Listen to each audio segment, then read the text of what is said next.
বিশ্বনবী মসজিদে নববীতে নামাজ পড়ছেন, তিনি আল্লাহু আকবার বলে নামাজ শুরু করলেন, কেরাত পড়লেন, রুকু করলেন, রুকু থেকে দাঁড়িয়ে বিশ্বনবী পড়লেন সামি আল্লাহু লিমান হামিদা, পেছন থেকে সাহাবারা পড়ল রব্বানা ওয়ালাকাল হামদ।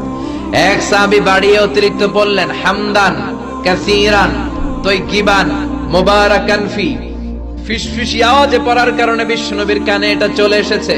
নামাজের পর বিশ্বনবী বললেন আমি রুকু থেকে দাঁড়িয়ে পড়েছি সামি আল্লাহু লিমান হামিদা, তোমরা পড়ার কথা ছিল শুধু রব্বানা ওয়ালাকাল হামদ, কে যেন একজন ফিসফিস আওয়াজে পড়েছো হামদান কাসীরান তাইয়িবান মুবারাকান ফি। কে পড়েছো? দাঁড়াও।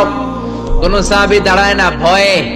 বিশ্বনবী অভয় দিয়ে বললেন কিছু বলবো না, কে পড়েছো? দাঁড়াও। এক সাহাবী দাঁড়িয়ে বললেন ও নবী আমি পড়েছি। বিশ্বনবী বললেন এটা তো আমি শিখাই নাই, কই পাইলা, কেন পড়ছো?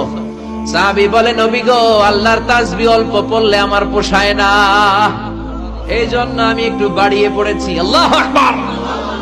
বিশ্বনবী বললেন ভয় পেও না, বিচলিত হয় না, নামাজরত অবস্থায় আমি দেখেছি বিদআউ ওয়া সালাসুনা মালায়েকা, 30 জনেরও বেশি ফেরেশতা তোমার এই অতিরিক্ত তাসবিহর সওয়াবটা কে লিখে লিখে আল্লাহর দরবারে পৌঁছে দিতে পারে, তারা আকাশের মধ্যে কে আগে নিয়ে যেতে পারে প্রতিযোগিতা করছিল।